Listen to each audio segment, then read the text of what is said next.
हिंदुस्तान ही नहीं, दुनिया के सबसे बेहतरीन रेगुलेटर्स में से एक, और इस रेगुलेटर के सबसे ऊंचे पद पर यानी कि गवर्नर के पद पर ठीक 1 साल पहले एक ऐसा व्यक्तित्व आया जिसने बाजार को, इकोनॉमी को और पूरे देश को खुश कर दिया।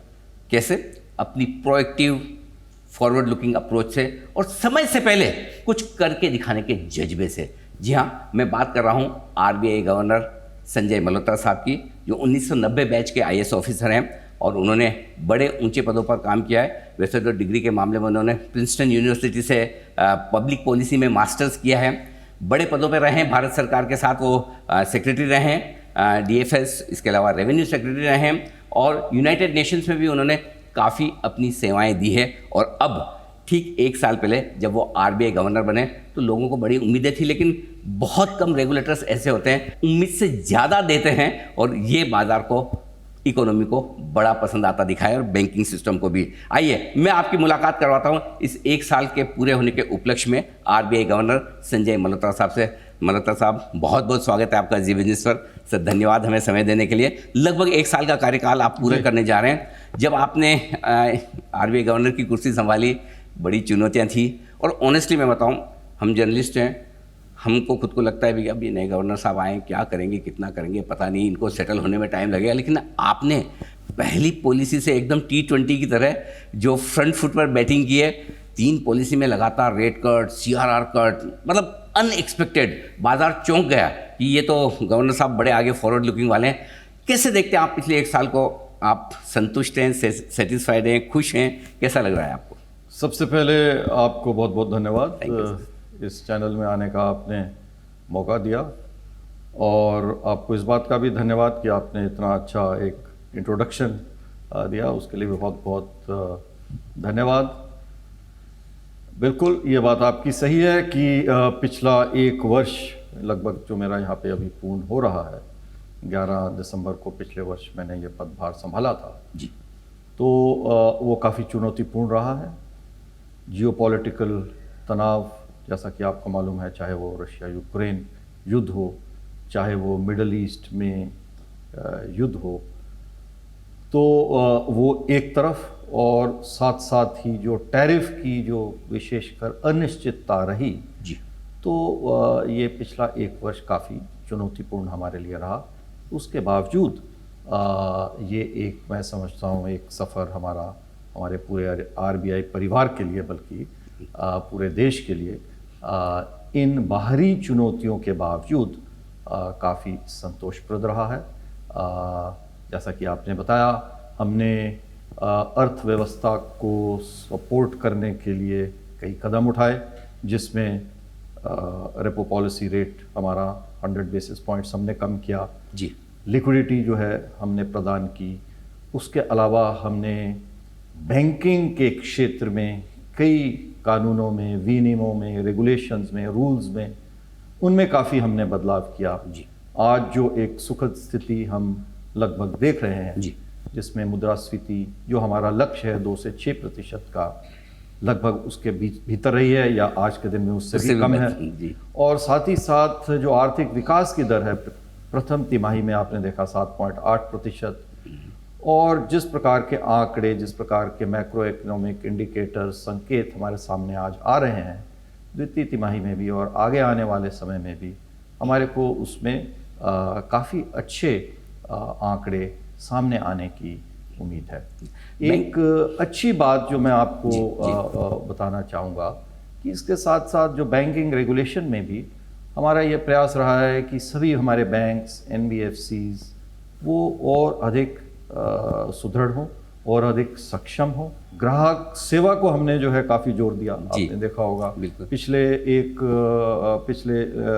1 जुलाई से लेके और 30 अक्टूबर तक हमने एक मुहिम चलाई कि हम हमारे बैंक, लोग, ग्राहक हमारे पास बैंक और बैंक ब्रांच तक आए, उसके बदले हमारे बैंक ब्रांच के अधिकारी वो उन तक पहुँचें। तो प्रत्येक पंचायत में लगभग 2,75,000 पंचायतों में हमने कैंप लगाए, जिसमें KYC किया, जिसमें वित्तीय समावेश, फाइनेंशियल इंक्लूजन की जो विभिन्न हमारी योजनाएं हैं, चाहे वो पेंशन की योजना हो, इंश्योरेंस की योजना हो, जनधन की योजना हो, उससे लोगों को हम जोड़ें, तो वो भी एक अच्छा कार्य इस बीच में हुआ। बिल्कुल।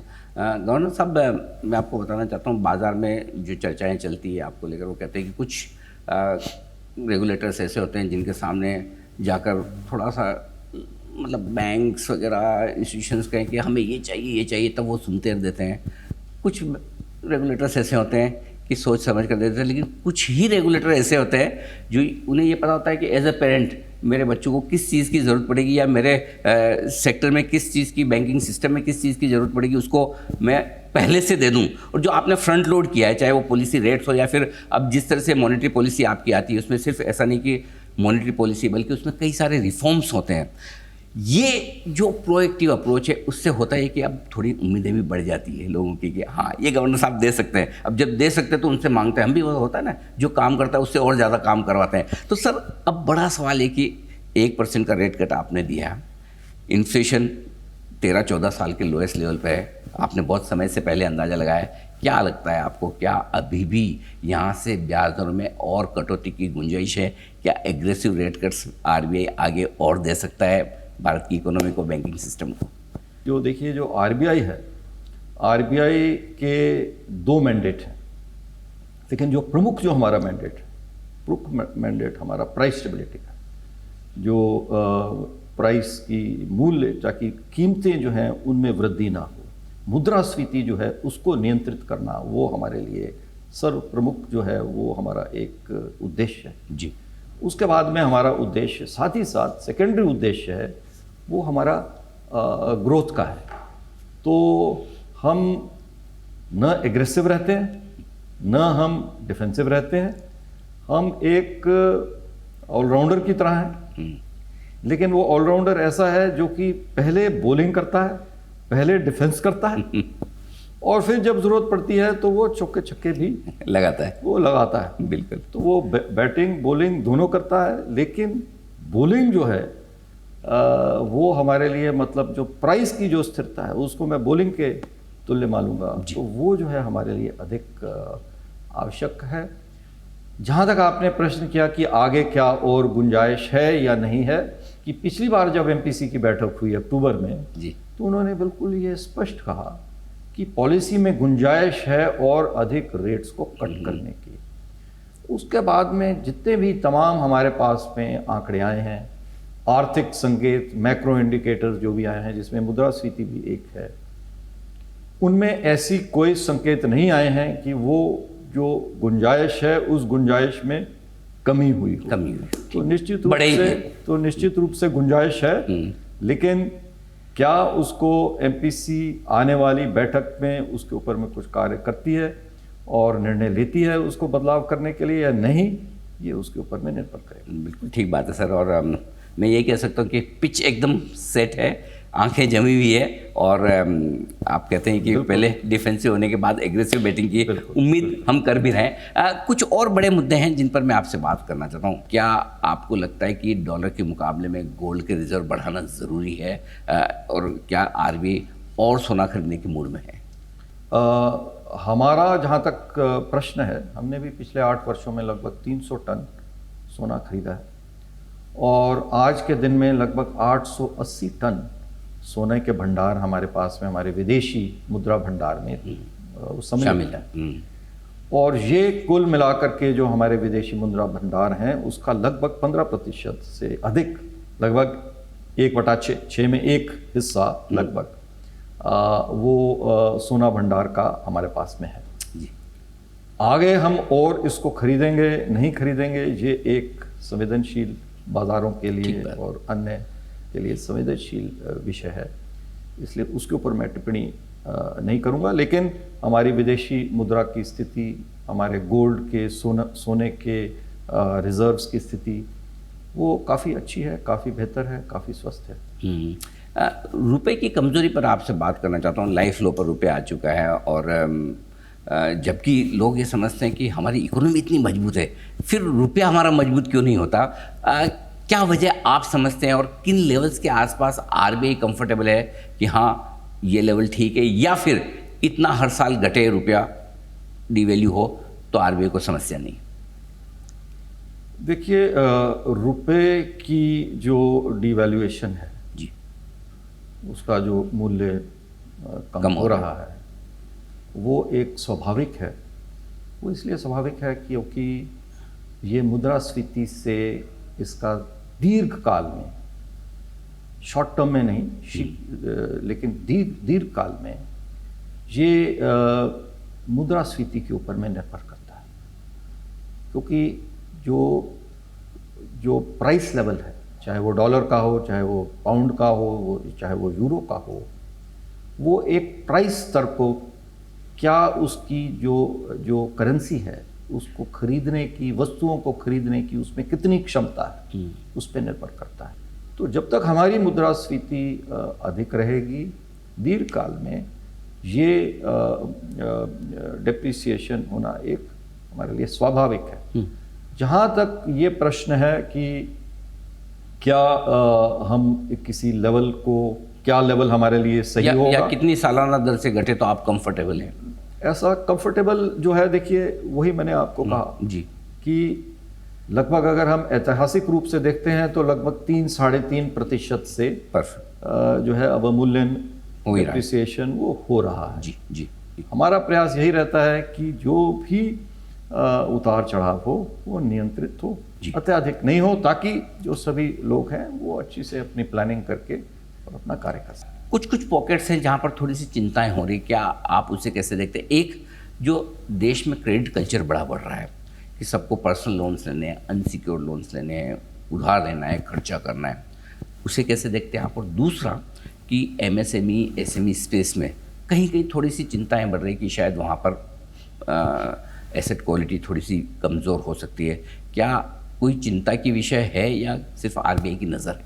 कुल मिलाकर के एनपीए के मामले में हमारे लिए ये एक संतोषजनक स्थिति है। मेरी यही उम्मीद रहेगी कि इसी प्रकार की एसेट क्वालिटी हम लोग सब लोग बनाए रखें, बैंक्स अच्छे लोगों को ऋण दें, और जो बोरोअर्स हैं उनसे भी उम्मीद है कि वो जो लोन लेते हैं उसको निश्चित रूप से वापस करें। एक और जो पॉलिसी में बदलाव पिछले 1 साल में हम नोटिस कर रहे हैं आरबीआई की तरफ से, बड़े इन्वेस्टमेंट जो विदेशों से आ रहे हैं, चाहे एनबीएफसी में आ रहे हों, चाहे बैंक्स में आ रहे हों, आप दिल खोलकर उन्हें एकदम अप्रूवल दे रहे हैं, जो कई सालों से पेंडिंग था।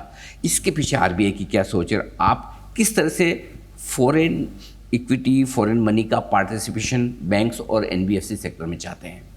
उसकी वजह से निवेशक, चाहे हमारे देश के हों, बैंक निफ्टी अभी काफ़ी एक पीक उसने बनाया है, जी बिल्कुल, हालांकि वो केवल एक वो आंकड़ा नहीं है जिससे हमें उसका बेंचमार्क करना चाहिए। हाँ, लेकिन निवेशक आ रहे हैं बिल्कुल, और विदेशी निवेशक भी आ रहे हैं, तो ये उसको हम इसलिए स्वागत योग्य समझते हैं। यह बात भी मैं आपको, आपके दर्शकों को बताना चाहूँगा कि इसमें हमें कतई एक संकोच नहीं होना चाहिए, इसमें हमें खतरा नहीं, हमें कोई दिक्कत इसमें नहीं है। उनकी कुल जो उनका शेयर है बैंकिंग लोन्स में, एसेट्स में, परिसंपत्तियों में, वो 7% से भी कम है। हमने अपने लिए जो सीमा रखी है बैंक ब्रांच मोड से विदेशी बैंक्स को आने के लिए, वो 15%। तो अभी भी काफ़ी जगह है। कुल मिला के कहना मैं ये चाहूँगा कि हमने जो इकोसिस्टम बनाया है उसमें कई प्रकार के उपाय किए हैं ताकि विदेशियों का अत्यधिक प्रभाव हमारे बैंकिंग प्रणाली पर न पड़े। हाल फिलहाल वो बहुत ही कम है। कोई चिंता का विषय हमारे लिए बिल्कुल नहीं। इसी के साथ एक जुड़ा हुआ विदेशी बैंक की ज़रूरत हमें है, लेकिन हमारे बैंक विदेश में जाकर कब कितना बढ़ेगा? क्योंकि एक चीज़ है ना सर, वो थोड़ी खटकती है दिल में कि हम चौथे नंबर के सबसे बड़ी इकोनॉमी हो गई, लेकिन हमारे पास एक भी बैंक ऐसा नहीं है, एक भी इंस्टीट्यूशन ऐसी नहीं जो दुनिया में टॉप 10 में हो। आपको क्या लगता है, क्या और कब तक भारत में ऐसे बैंक, ऐसे इंस्टीट्यूशंस हो सकते हैं जो दुनिया की टॉप 10, टॉप 5 इंस्टीट्यूशंस बन सके? और इस दिशा में आरबीआई की सोच क्या है? देखिए, ये सब हमें सब मिलजुल के करना है। भारत सरकार भी इसके बारे में सोच रही है और हमारा लगातार ये प्रयास रहा है रेगुलेटर का, आरबीआई का, मेरा पिछले 1 वर्ष में, कि हमारे बैंक जो हैं वो स्वस्थ रहें, सुदृढ़ रहें और हेल्दी रहें।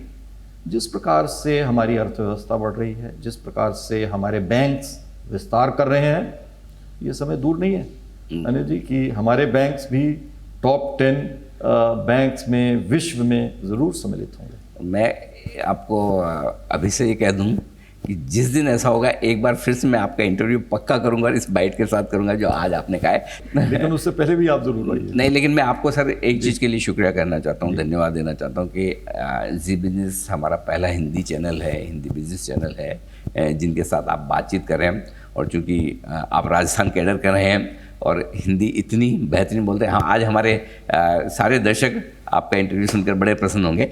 एक और बात जो शायद भारत का बैंकिंग सेक्टर थोड़ा सा उसमें पीछे है, आरबीआई बैंकिंग सिस्टम में एआई के लागू करने को लेकर क्या विचार रखता है?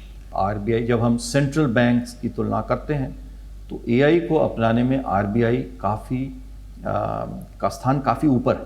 वो एक तो साइबर सिक्योरिटी, एआई का उपयोग हम साइबर सिक्योरिटी के लिए करेंगे और साथ ही साथ किस प्रकार से हम और अधिक अच्छी तरह से पहचान कर सकें हमारे जो बोरोअर्स हैं, तो उसके लिए भी हम इसका उपयोग करेंगे। ये जो कुछ भी ग्लोबली हो रहा है, चाहे वो ट्रेड डील को लेकर या फिर ग्लोबल जिस तरह से इकोनॉमी की सारी बड़ी बड़ी इकोनॉमी के हालात हैं, आरबीआई के लिए कितनी बड़ी चुनौतियां हैं? क्योंकि भारत में सब कुछ अच्छा दिख रहा है लेकिन ग्लोबल काफ़ी कुछ कमज़ोर माहौल है। ऐसे में आप किस तरह से अपने बैंकिंग सिस्टम और इकोनॉमी को ग्लोबली बचाने के लिए प्रयास कर रहे हैं? नहीं, मैं आपको ये बताना चाहूँगा कि जो हमारी बाहरी क्षेत्र है वो काफ़ी स्वस्थ है। हमारे को इसमें कोई विशेष हमारे को इसमें घबराने की चिंता का हमारे लिए विषय बहुत अधिक नहीं है। निश्चित रूप से कुछ प्रभाव इसका हमारे ऊपर में ज़रूर पड़ेगा, लेकिन जैसा आपको मालूम है पिछले वर्ष जो हमारा चालू खाते का करंट अकाउंट का जो डेफिसिट रहा वो केवल 0.6% था। इस वर्ष टैरिफ की वजह से हो सकता है कि कुछ वो बढ़ेगा, लेकिन वो नियंत्रण में है, वो संतोषजनक स्थिति में है। हमारे को उसमें घबराने की या चिंता का हमारे लिए कोई बहुत अधिक विषय नहीं है। फॉरेक्स रिजर्व्स, मुद्रा भंडार, विदेशी मुद्रा भंडार आपको मालूम है हमारे पास में लगभग 700 बिलियन डॉलर के आज के दिन में मौजूद हैं। 11 माह का जो गुड्स के जो आयात, साल भर का राशन है, साल भर का राशन हमारे पास में ऑलरेडी लगभग वो हमारे पास में मौजूद है जी। जो हमारी विदेशी जो ऋण है, देनदारियां हैं, उसके हिसाब से भी हमारे पास में लगभग पूरा मुद्रा भंडार हमारे पास में है। जो मैक्रो इकोनॉमिक फंडामेंटल्स जो हमारे कंट्री के हैं, चाहे आप मुद्रास्फीति की बात करें, बाहरी क्षेत्र की आप बात करें, ग्रोथ की बात करें, जो हमारे बैंक्स जो इतने सुदृढ़ हैं उनके बारे में बात करें, पेमेंट सिस्टम्स के बारे में बात करें, जो आधारभूत जो हमारा जो ढांचा है, जो इंफ्रास्ट्रक्चर है, तो मैक्रो इकोनॉमिक फंडामेंटल्स में बहुत मजबूत है। एक और चीज़ जो है वो ये कि एक हमने खबर भी पढ़ी थी, की भी थी, हमने ही की थी कि एक तरफ जहाँ बैंक्स पर बड़े आरोप लगते कि रिकवरी के लिए बैंक्स ऐसे वैसे तरीकों का इस्तेमाल करते, लेकिन आरबीआई ने प्रोएक्टिवली ये कहा कि अगर किसी चीज़ पर लोन दिया गया है और आप लोन नहीं चुका रहे हो, उस चीज़ का आनंद ले रहे हैं, फॉर एग्जांपल आपने मोबाइल आपने लोन पर लिया है या टीवी फ्रिज लोन पर लिया है, तो कुछ ऐसा सिस्टम बनाया जाएगा कि वो काम करना बंद कर दे। क्या क्या आरबीआई की इसके पीछे सोच और कैसे आप लागू करने वाले हैं? देखिए, ग्राहकों का जो हित है वो सर्वोपरि है। उसे निश्चित रूप से सभी को मैं बताना चाहूँगा, उसे निश्चित रूप से उनके डेटा की गोपनीयता के बारे में या उनकी जो एक मौलिक जो एक सेवा है जो आज ये बन गई है, उसको ध्यान में रखते हुए जो भी हम निर्णय लेंगे उसको ध्यान में रखते हुए लिया जाएगा। आरबीआई गवर्नर को हम उनके काम से पहचानते हैं, उनकी पॉलिसी से पहचानते हैं। उन्होंने जो अब तक किया है, चाहे आपने अलग अलग पदों पर किया है या आरबीआई गवर्नर के तौर पर करें, लेकिन सर हम आपको पर्सनली ज़्यादा जानते नहीं। तो मैं चाहता हूं कि हमारे दर्शक जाने कि संजय मल्होत्रा साहब आरबीआई गवर्नर तो ही, तो मैं कुछ ऐसे छोटे छोटे सवाल आपसे पूछना चाहता हूं जिससे हम आपको ज़्यादा अच्छे से जान पाएँ, पहचान पाएँ। 2-3 चीज़ें हैं। आपने काफ़ी अपनी प्रोफेशनल लाइफ दिल्ली में बिताई है, सरकार में आप बड़े पदों पर रहे हैं, डीएफएस सेक्रेटरी रहे हैं, रेवेन्यू सेक्रेटरी रहे हैं, अब आपकी हेडक्वार्टर मुंबई में है। दिल्ली और मुंबई दोनों में से ज़्यादा शहर कौन सा पसंद है आपको? ये देखिए, ये बहुत आपने एक मुश्किल सवाल आपने पूछ लिया, ऐसा पूछ लिया कि भाई माताजी और पिताजी में कौन सा आपको अच्छा आपको लगता है। देखिए, दोनों में अपनी अपनी खूबियां हैं। मुंबई दिल्ली दोनों में अपनी अपनी खूबियां हैं। मैं ये आपको कहूँगा कि देखिए, दिल्ली जो है वो दिल वालों की है, लेकिन मुंबई ने भी हमारा दिल जीत लिया है। और भले आपके चेहरे पर सर हर वक्त मुस्कुराहट रहे, लेकिन आई एम श्योर कि स्ट्रेस वाला जॉब तो है। 100% देश की इकोनॉमी को संभालना, बैंकिंग सिस्टम को संभालना आसान काम नहीं है। तो एज ए गवर्नर एक लंबा दिन है आपका, या स्ट्रेस वाला या तनाव वाला दिन है, या ज़्यादा काम वाला दिन, उसके बाद शाम को आप कैसे अनवाइंड होता है, रिलैक्स करने के लिए क्या करते हैं? हाँ, अब मेरा दिन खत्म हुआ। नहीं, तो उसके मेरे पास में 3 मंत्र हैं। एक तो और काम करो, अच्छा, वर्क, एक्सरसाइज एंड मेडिटेशन। अच्छा, तो आप रेगुलर एक्सरसाइज और वर्कआउट करते हैं? प्रयास रहता है। क्या बात है, ये बहुत अच्छी बात है। कोई भी परफेक्ट नहीं होता, और अगर परफेक्ट हो तब भी आलोचना तो हो ही सकती है। जी जी जी। तो कभी आपकी भी हुई होगी जाहिर सी बात है।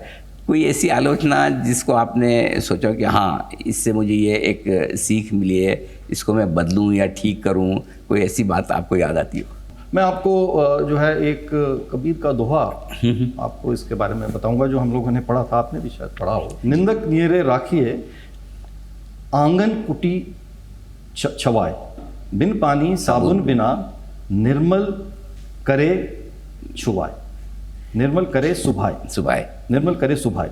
मतलब कि आलोचकों को अपने पास रखना चाहिए, उससे आपका हृदय स्वभाव निर्मल होता है। वो आपको सुधारने में हमारा प्रयास, जी, चाहे आरबीआई हो, चाहे उससे पहले सरकार हो, एक इस प्रकार का वातावरण, एक वर्किंग एनवायरनमेंट देने का रहता है जिसमें हमारे सभी अधिकारी कर्मचारी स्वतंत्र रूप से इन द ऑर्गेनाइजेशन एक स्वतंत्र माहौल उनको देने का प्रयास रहता है।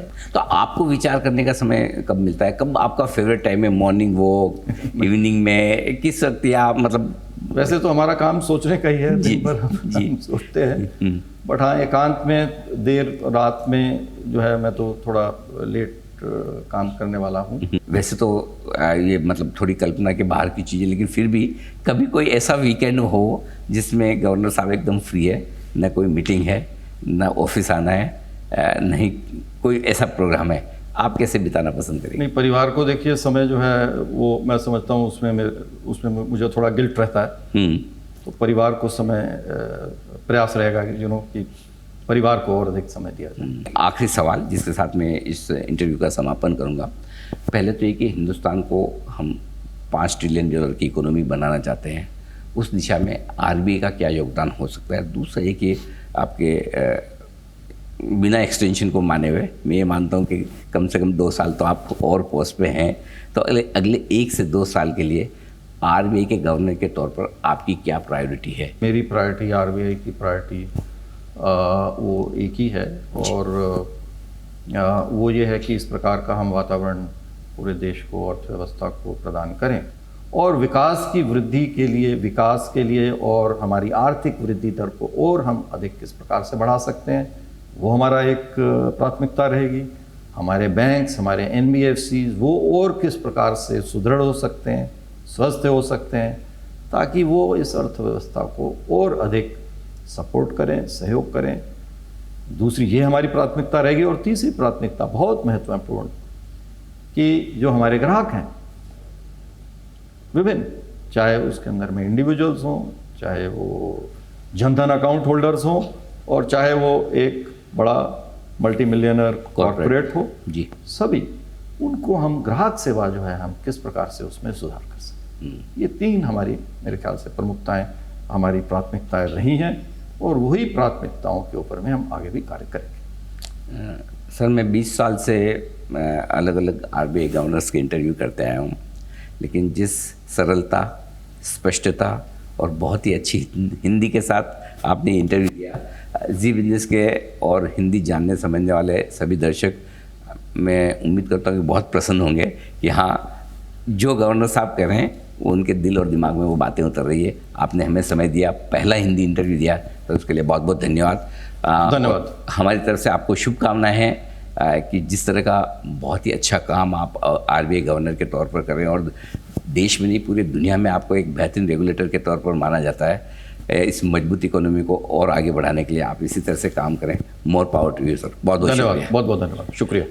तो आपने मुलाकात की आरबीआई गवर्नर संजय मल्होत्रा साहब से और अपने समय से पहले सोच, उसे लागू करने की ताकत और समझ के लिए जानने माने जाने वाले ये गवर्नर साहब, और आगे भी उन्होंने इसी तरह के मजबूत पॉलिसी के संकेत दिए हैं जिससे कि भारत का बैंकिंग सिस्टम, भारत की अर्थव्यवस्था और आप और हम आगे बढ़ सके। इस खास शो में आज के लिए इतना ही।